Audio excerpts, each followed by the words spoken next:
One of the most fascinating, potentially terrifying branches of science deals not with the flesh, but the intangible realm of the mind, the final frontier of the human body.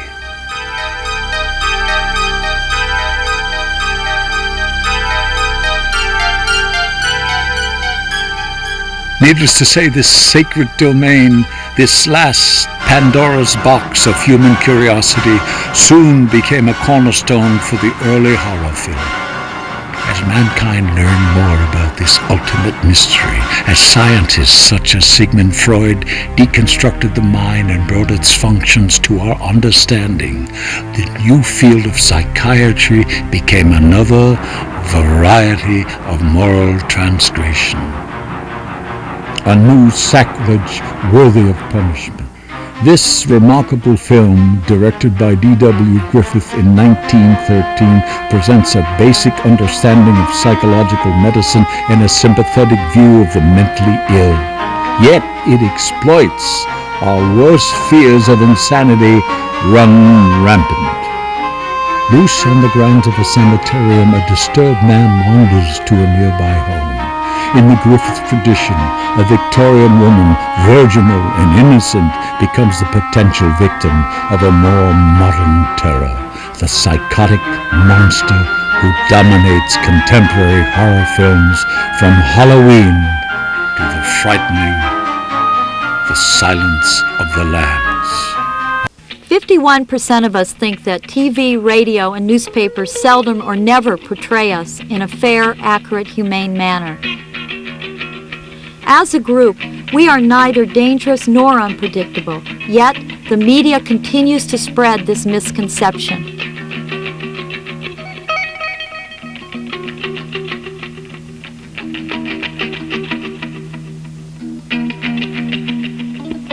You know, you read the newspapers all the time. You know, you see maniac murders 5 people, or a state hospital patient, does this or that, or a mentally disabled person, they have the label of a mentally disabled maniac, and then some terrible tragic thing that happens. Today, police identified the murder suspect for the first time, an apparently mentally disturbed young woman who is also the suspect in another murder. Police said he had a history of mental illness. They took no chances with him, and the suspect didn't like it.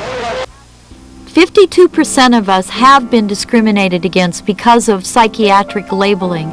This stigma creates a very real impact on the quality of our lives and our families. My name is Wendell Rickle, and I got a problem with eyeball pressure.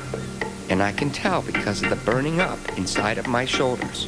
Both of the hot spots where my transmitter and receiver are packed in. I know my ABCs. A is for addiction. B is for beta blockers. C is for compulsion. D for delusions. E is for electroconvulsive therapy. F for fear. G is for grandiose delusions. H is for hallucinations, insomnia, judgment, Klinefelter syndrome, lithium, mania, narcissism, obsession, panic disorder, quinzepam, restraints.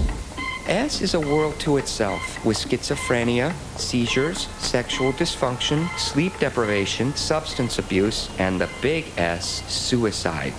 T is for Tourette syndrome. U is for ulcers. V is for violent behavior. W, withdrawal. X, Xanax. Y is all the yellow belly head shrinkers that have pulled and pushed and stuck and stoked me since I was old enough to pee standing up.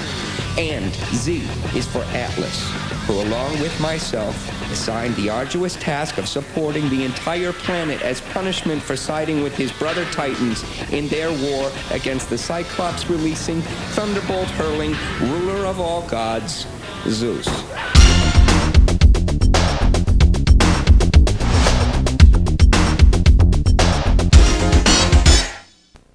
We are also pleased to introduce Supervisory Special Agent George DeShazer of the FBI Academy. Prior to joining the FBI, DeShazer was employed 12 years in the mental health field, conducting individual, group, and family therapy in inpatient and outpatient psychiatric hospitals, emergency rooms, and in private practice. Agent DeShazer is currently assigned to the Behavioral Science Unit Training Division in Quantico, Virginia. I want to go to George and see if you can give us some facts maybe versus perceptions of violence and mental illness. Yes, first of all, Lee, I'd like to say I'm really honored to be here today and want to express my appreciation to you for that. The facts regarding mental illness and violence are very confusing at times. What is clear, however, is that there's a stigma associated with the mentally ill and committing of crimes. So what I'd like to do today is to discuss what these facts are, but also discuss situations where people do need to be concerned regarding issues of dangerousness. We know the mentally ill visit law enforcement officers on a daily basis. They come in contact with the community, they come in contact with everyone. What's important for us really is to take a look at what we believe and how we perceive them. And I think that's what I want to speak to today. Again, the consumer has contact with citizens daily. These individuals, as the panel will discuss today, some are lonely, some are angry, some are confused, and sometimes they wander in to buildings not knowing what to do when looking for help.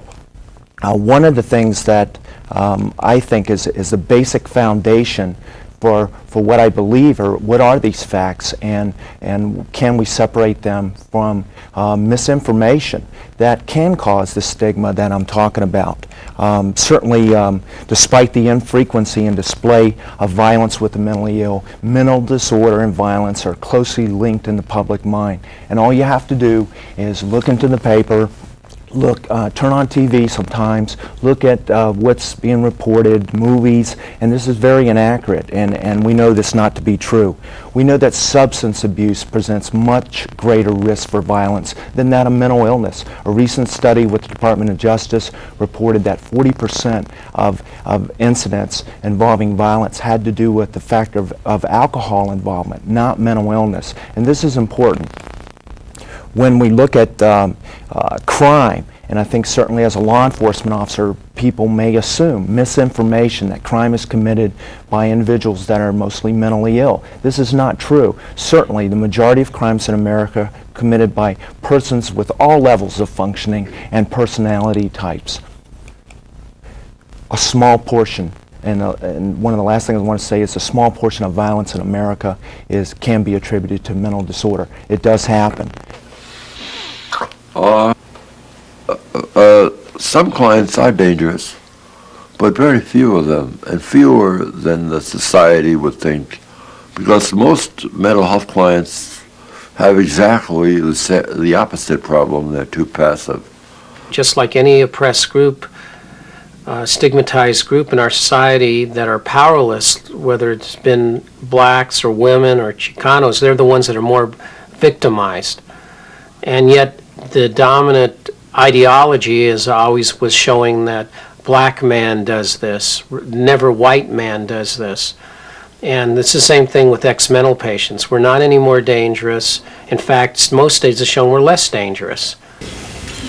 We're leaders in the consumer survivor ex-patient movement, a movement that's seeking social justice and rights for a people who have been devalued, disenfranchised, despised, and cast out because we have been labeled with mental illness.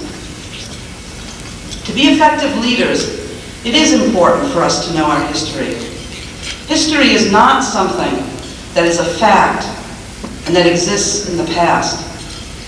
History has not ended. History is still unfolding right now in the present.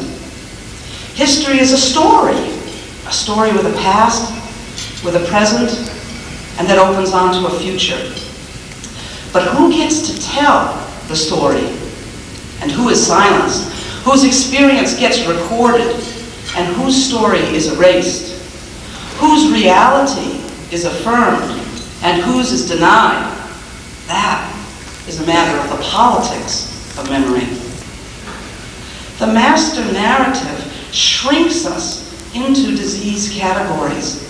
And as leaders, we have a choice. We can stand up and support the master narrative and say, I am a schizophrenic, I am a bipolar, I am a multiple, I am a borderline, etc. Or we can dare to tell a new story. I am a person.